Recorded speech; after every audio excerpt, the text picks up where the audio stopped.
Робин? Оған жәрдем беріңдер. Тезірек. Оған жәрдем берің шеш.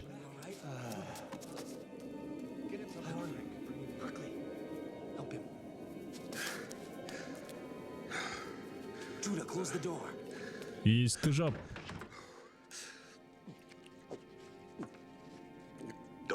Месін ішіп қойма.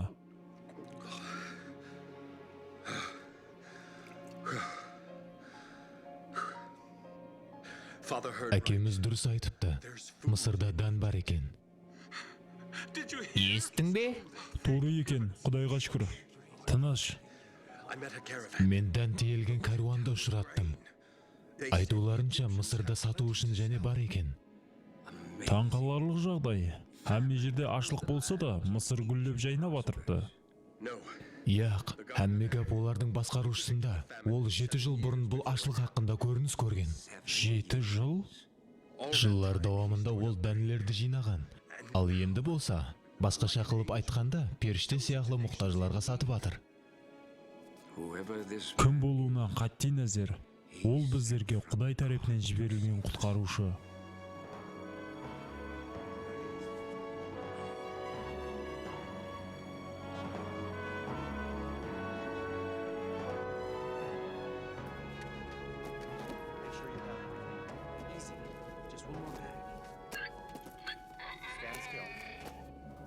Беньямин, менің суымды сен көтеріп ал. Беньямин менен қалады. Не? Қалады? Не үшін? Не үшін оның көліне әрдайым қарайсыз? Беньямин қалады дедім. Сүйіклі балаңызға еш нәрсе қылмайды. Оған қамқорлық қыламыз. Ауа, Юсуп хақында да солай айтқан едің.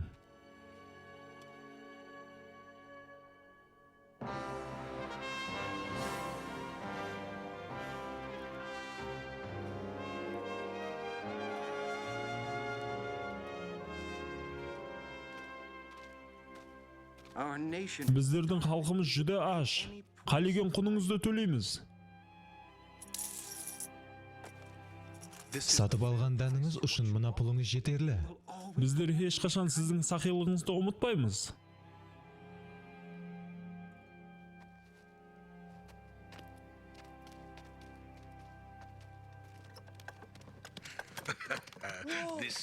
Бұл маған ұнап атыр.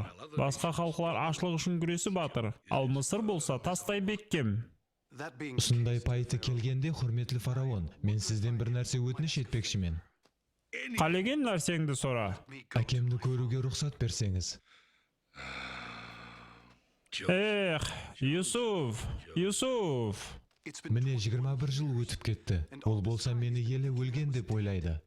Біздер бұл мәселе бойынша қанша рет сөйлестік, солай емес па? Бірақ фараон, ол жүдә қартайып қалған.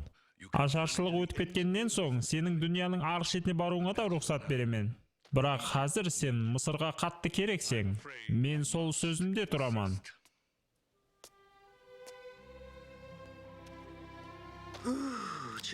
Ақырғы уәкілдер, Юсуп, осының менен бүгінге жетеді. Оларға қанша керек екен? Қанша берсек сонша? Қай жерлі? Кенаннан. Болуы мүмкін емес.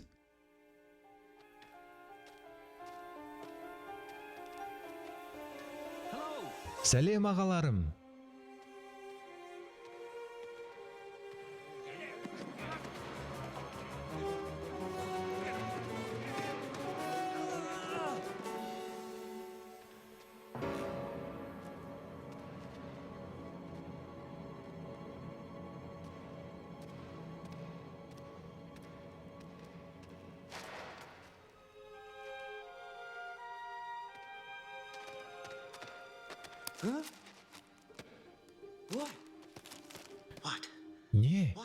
Не болды?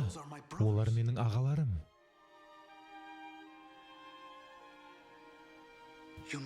Сол, сені өлтірмекші болғалар ма? Ауа, олар мені һәм Беньяминді жаман көретұғын еді. Әкеміз біздерді көбірек жақсы көреді деп ойлайтұғын еді. Жүдә жақсы. Өш алатұғын уақыт келді. Мен қорықшыларды шақырамын. Керек емес. Олардың ниетлерін біліп алайық. Не десем де пікіріме қосылып тұр. Кішкене бір тамаша көрсетеміз. Маған ұнап атыр.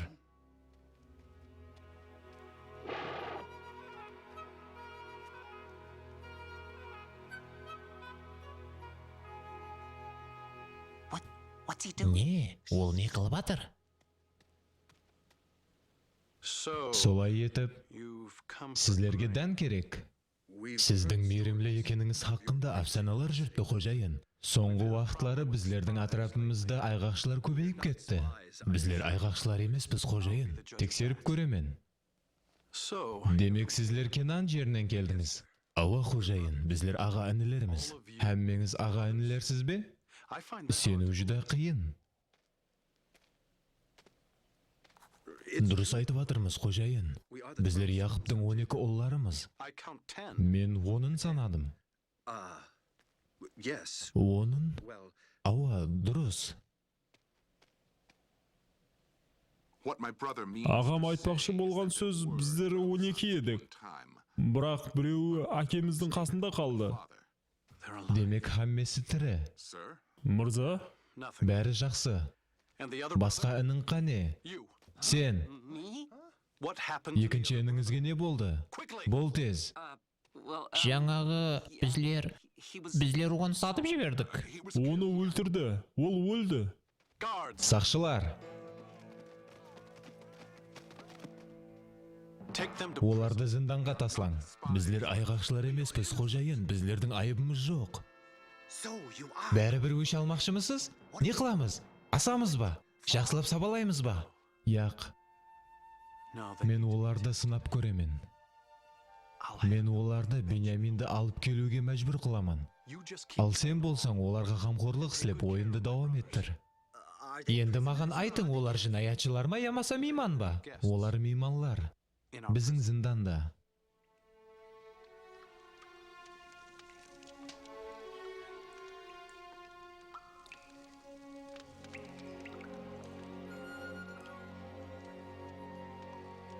Әммесі сеннен болды, Левит. Бұл менің айыбым емес. Мен ұлыма бір шетте тұрып едім. Бірден маған сен деген естім. Сондай уақытларда сен қатты дәу жүрексің. Бұл оның айыбы емес. Біздер Юсупке қылғанларымыз үшін бұл жаза. Сізлерге айтқан едім. Сен оны шұқырға таслауға бұйырдың. Мен оны құтқармақшы едім. Қайтып келгенімде сіздер оны құллыққа сатып үлгерген екенсіз. Әмме қатары сен де одан құтылуды қалеп едің. Біздер кешірілмейтұғын күнәға қол ұрдық. Біздерді Құдайдың өзі кешірсін.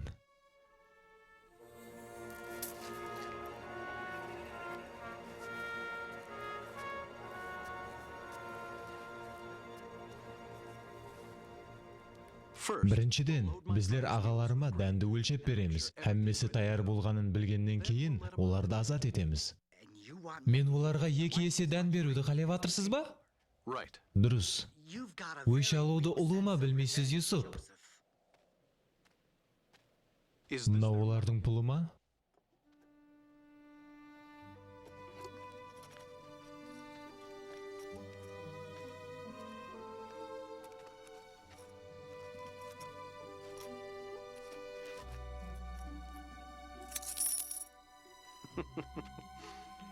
Қалғанлары менен де тап солай қыласаң.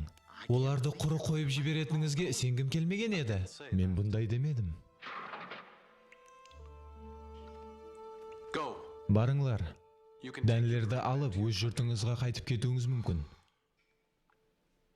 Бірақ біреуіңіз қалуыңыз керексіз. Көреміз. Сен. Сол айтып берген кішкене ініңіз бенен қайтып келгеніңізден кейін, мен сізлердің тура адам екеніңізге сенемен, һәм Симонды азат етемен. Оның атын сіз қалай білесіз? Мен жүдә көп нәрселерді білемен.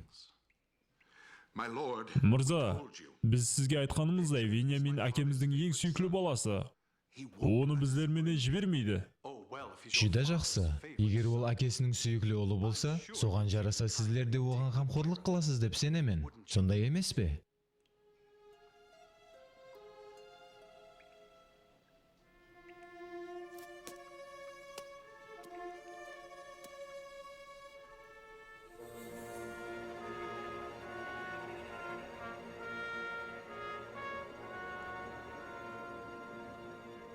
Bizler һәммәсе үшін пул төледік, бірақ ғашырларды тойдыру үшін тоқтап қапларды ашсақ, ол жерде өзлеріміздің пулларымызды көрдік. Жүдә қызық. Басында біздерді зинданға таслады, соң азат қылды. Кейін болса Шимонды қалдыруға бұйрық берді. Нәтижеде 2 есе дән берді. Үйге қайтып келдік, пулларымыз қаптың ішінде. Олар пул жоғалған білсе, біздерді ұрлады деп ойлайды. Ал ұрлықтың жазасы болса, өлім. Сен оларды Шимонға зиян тигізбейді деп ойлап атырсаң, дұрыс па? Мен және бір ұлымды жойттым. Bizler қайтып баруымыз керек. Пулларды һәм Беньяминді алып кетейік. Беньямин менің менен қалады. Біз Шимонды қамақта қалдыра алмаймыз. Мен 3-ші баламды жойтсам, оны көтере алмайман.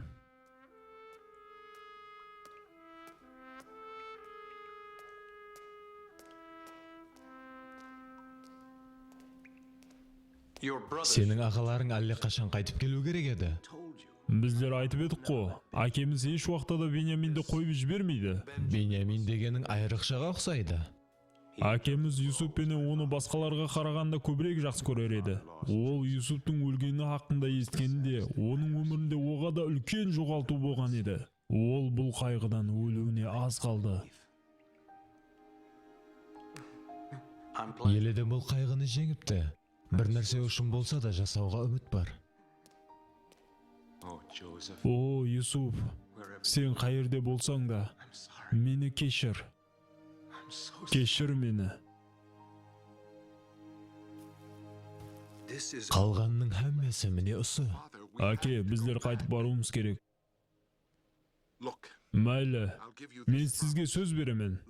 Беньяминді жіберсеңіз, өзімнің жанымды сақлағандай сақлайман. Яқ.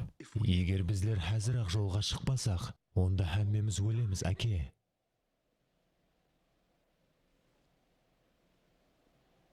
Онда бара қойыңлар. Егер Құдай менен бетін бұрған болса, сондай бола қойсын.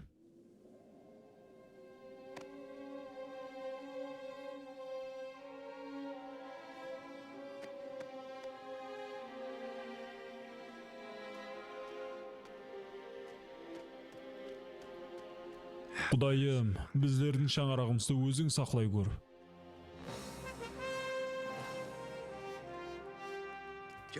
Юсуп, шөліктен хабар келді. Кенаанлы уәкілдер жақындасып қалды. Олар нешеу екен? 10. Олар Беньяминді де алып келатыр. Тезірек, үлкен зияпат даярлаңлар. Оларды болса сарайға алып барыңлар. Не болып атыр? Һәммесі тура. Олар біздерді пулларды ұрлады деп ойлап атыр. Қалай қалесе сөйтіп өлтірсін, дарға аспаса болды.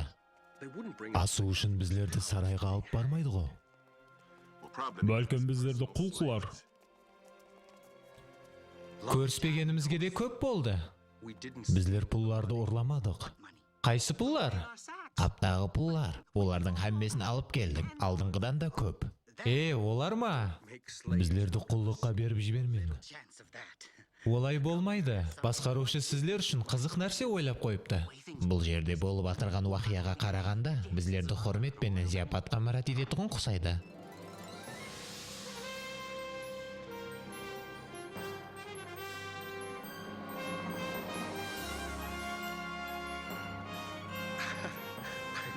Мен түс көріп атырман, болуы мүмкін емес.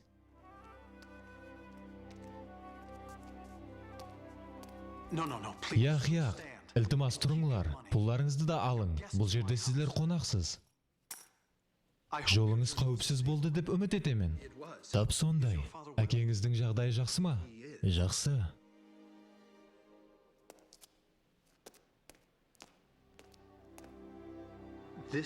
Қожайын, бұл Беньямин. Ауа, мен түсіндім. Құдайдың мерімі сенің менен болсын, Беньямин. Біздер және дән сатып алуға келді, қожайын. Ауа, әлбетте. Бірақ бірінші ауғатланып алыңлар. Еврейлердің әдеті бойынша үлкенінен кішісіне қарай отырыңлар. Сіздер жолда аш болдыңыз.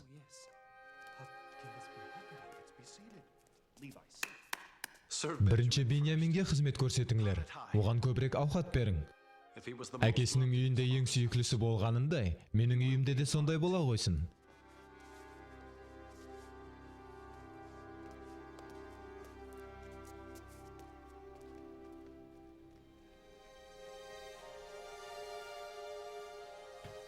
Юсуп, сіз тезірек харекет қылуыңыз керек, олар жақында жолға шығып кетеді.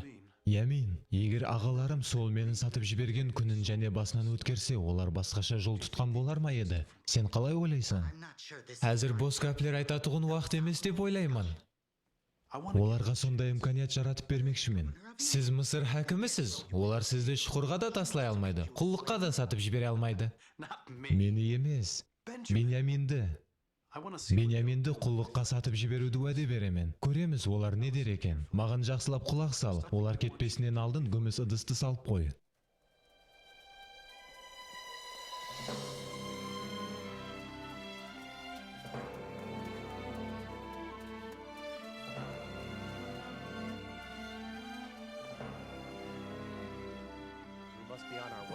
Алдымызда ұзақ жол бар, кетуіміз керек. Қазір-ақ жолға түсеміз. Не?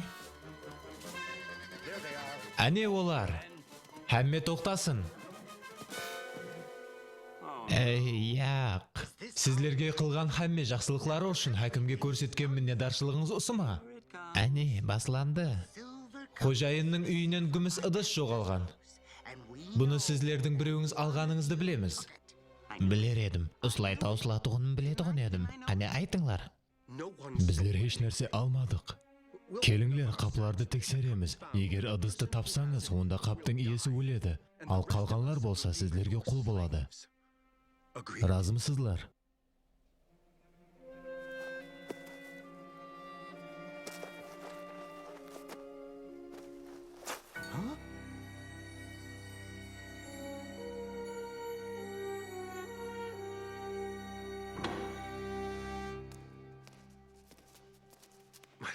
Қожайын, біздер айыпдар емеспіз. Біздер алмадық. Тынышланыңлар. Қожайын, бұл адамлар олардан ыдыс табылса, ұрлаған адамды өлтіруге разы болды. Күміс ыдысты Беньяминнің қабынан таптық. Яқ, құрметлі мырзам, біздер тура адамлармыз. Тура адамлар менің үйімнен затлар ұрламайды. Біздер ұрламадық. Онда түсіндіріп берің, қалайынша ыдыс сіздерде пайда болып қалды? Түсіндіріп бере алмаймын, құрметлі мырзам. Бәлкім Құдай біздерді алдын істеген күнәларымыз үшін жазалап атқан шығар. Бірақ біздер ол ыдысларды алғанымыз жоқ. Яқшы. Беньяминнен басқа әммеңіз кетуіңіз мүмкін. Яқ, Беньямин. Ол менің құлым болып қалады. Ұслаң оны. Яқ, мырзам, ілтимас, ондай қылмаң. Егер ол қайтпаса, әкем шыдай алмайды. Сізлер бұны алдынырақ ойлауыңыз керек еді. Мені алып қалың. Беньяминді жіберің. Оның орнына мені алып қалың. Мен сіздің құлыңыз боламын.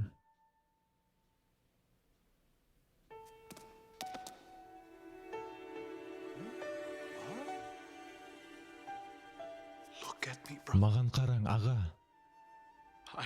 Мен Юсуппан. Сізлер құл қылып Мысырға сатып жіберген. Юсуп? Бұл Юсуп.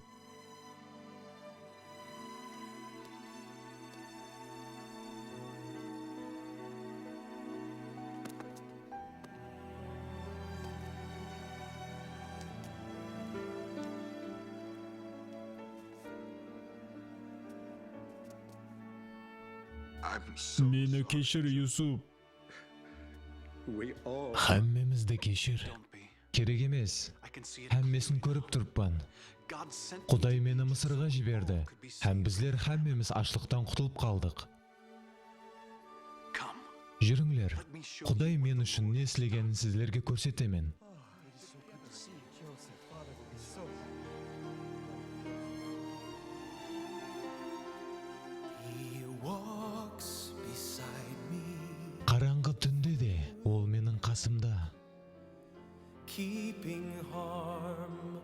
кауіп қатерді менен алып кетеді.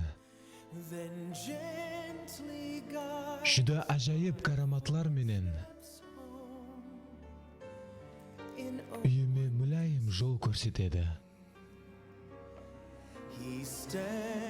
Ол менен бірге барлық сынаулардан өтеді. Дуа еткенімде көклерге көтеріп алып кетеді.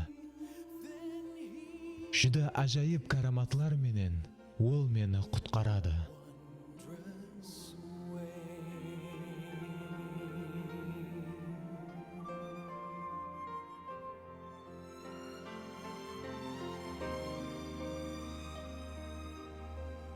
Ағаларыңды әкеңді алып келуіне жібер.